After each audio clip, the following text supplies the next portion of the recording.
Good afternoon. Welcome to another video of crocheting with Emo. So today I would like to teach you on how to make a granny stitch. The requirements: you need yarn. I prefer using Winter King. If you're from my neighborhood, Winter King is a middle size yarn, thicker than Robin and smaller than Chunky. I prefer using two double sizes of hooks, a 4.0 millimeters for my foundation stitches or the chain, and then I'll continue working on 3.5 millimeters. And so I'll start by showing you how to make a slip knot. Depending with what works for you, I make my slip knots by wrapping the yarn on my index finger like that, and then the longer side you pull it over like that. Then there you are, you have a slip knot. So making my chain or the foundation stitches, I'll start using the bigger size hook. This one helps when you're not sure of how to control your tension, so that the stitches are not, the chain is not too tight for you to make the following row of stitches. So when I'm making a granny stitch, a drunken granny stitch specifically looks like this one. You can see it is a cluster of double crochets. The same case with this other one. This one is the granny stitch. This one is the drunken granny. So you'll be working with the double crochets, clusters of 3. But this time around, I'll not make this. I want us to show us how to make this one. So I'll do multiple of 5s for the desired design. So we said this is the foundation stitch, the very bottom here. So I prefer using a bigger size of the hook so that it will not be very tight. When it becomes very tight, it becomes hard for you to work on the second row of the stitches. So I'll make a few chains. You said it's a multiple of 5, so I can calculate 1, 2, 3, 4, 5, 6, 7, 8, 9, 10, 11, 12, 13, 14, 15, 16, 17, 18, 19, 20. So those are 20 stitches, and then I'll chain an extra 4. So 1, 2, 3, 4. So this is where I change now my hooks so that I can go to the small one. So we've made 20 stitches and I did an extra 4.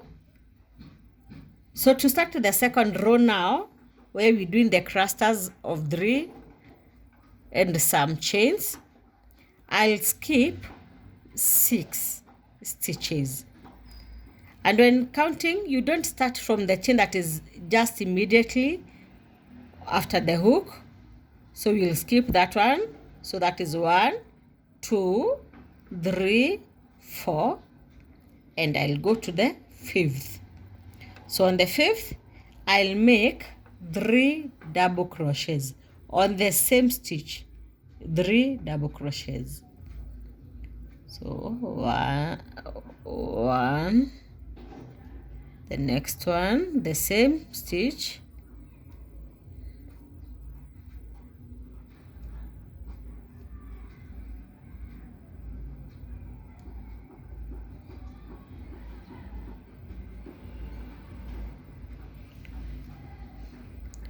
Those are 3. 1, 2, 3, 4. Actually, we can make 4. The 4 looks so smarter than 3, and we can add another one.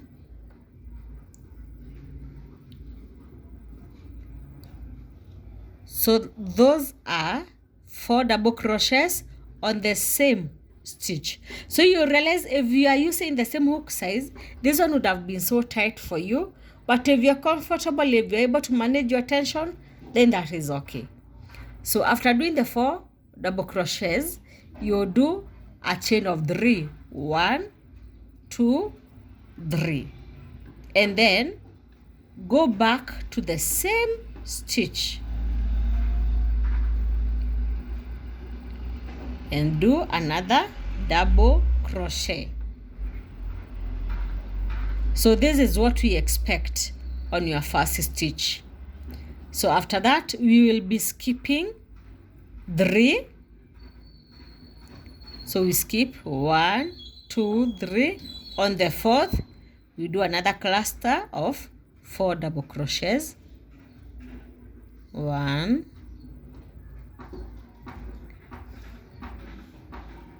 2,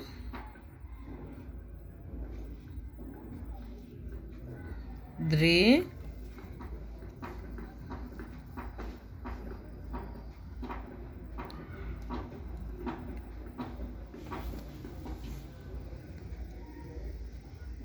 'Sorry for that. Those are 4. So I do a chain of 3 and then another double crochet on the same stitch. We skip 3. 1, 2, 3. We go to the 4th.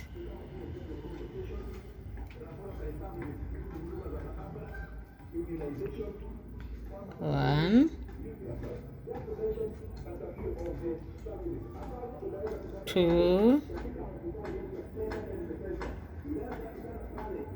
3, 4. Chain 3. 1, 2, 3. And then we go back to the same stitch for another double crochet. So this is how our stitches are looking like. They are not very neat on the first row. So 1, 2, 3.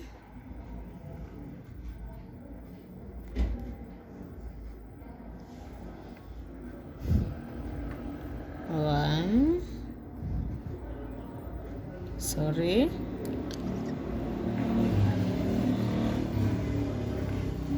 Don't worry, I live so close to the road. Those are motorbikes. But I'm sure whatever we're doing here will be clear. So 4 stitches. 1, 2, 3.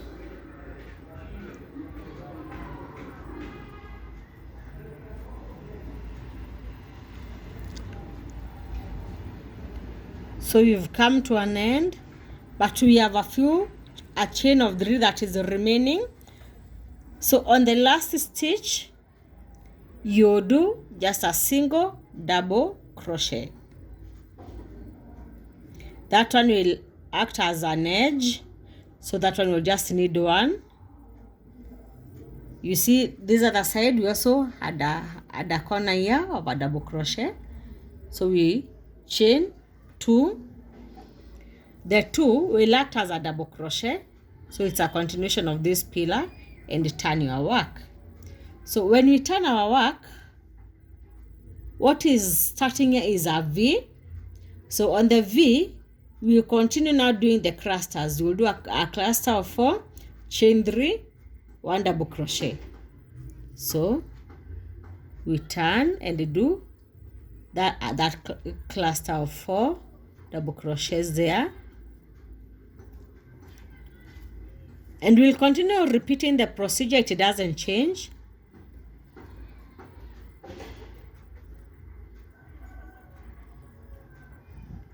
So those are 4. And then we do a chain of 3 like we did at the beginning, our first row. We do nothing on this, so we skip this cluster here and go to the V here, the chain of 3. We do 4. I'm sorry, I missed out on something. My apologies. So this chain of 3 here, we will go back to our V here. So I forgot to create that V. So we will skip to the next V, do our cluster of 4.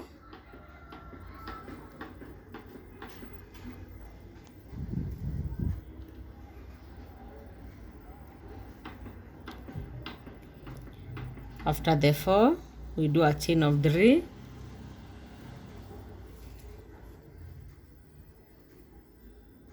And then back to the V.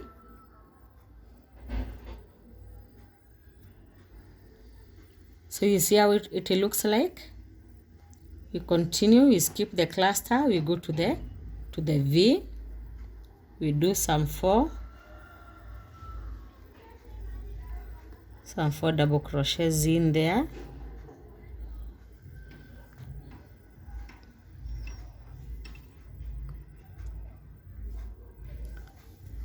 And then we do a chain of 3. And the pattern is just repetitive. We go back to the V. We skip the cluster, go to the V. We do our 4 double crochets, 2, 3,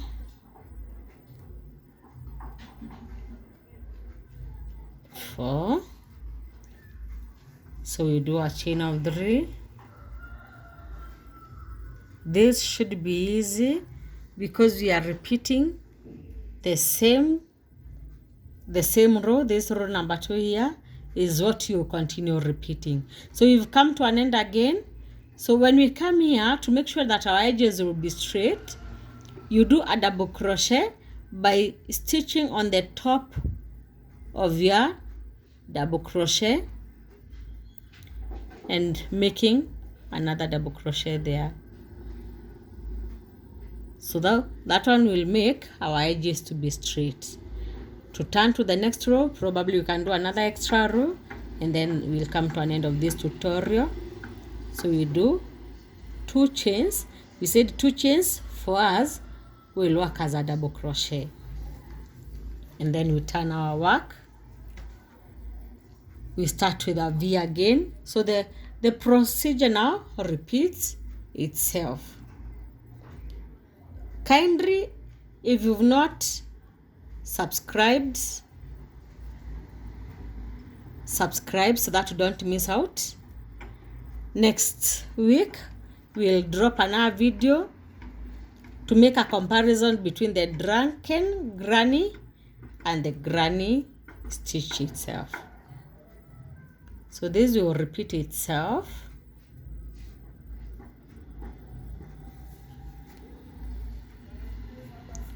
You skip the cluster, go to the next V, do 4 double crochets,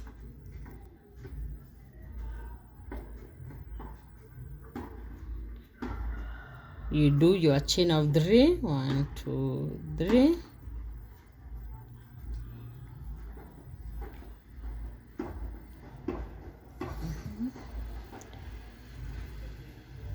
we skip the cluster here, you go to the V,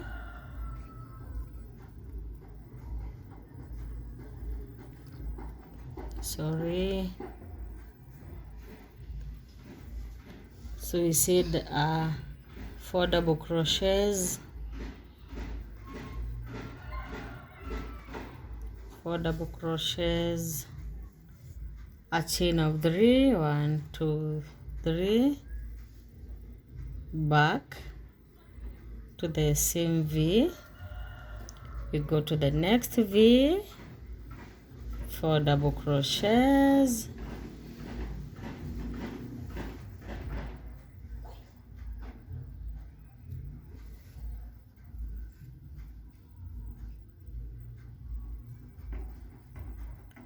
you chain 3, 1, 2, 3. So our post will be a double crochet, which will come at the top of that last double crochet there, and there we go. So if you continue, this is how your work should look like. So remember something that I've always reminded us, your size of the yarn is what should help you determine your hook size. Kindly subscribe to our channel, share, like, leave comments, let us know which other chain or other pattern or style that you'd want us to bring a tutorial on next time. Bye bye.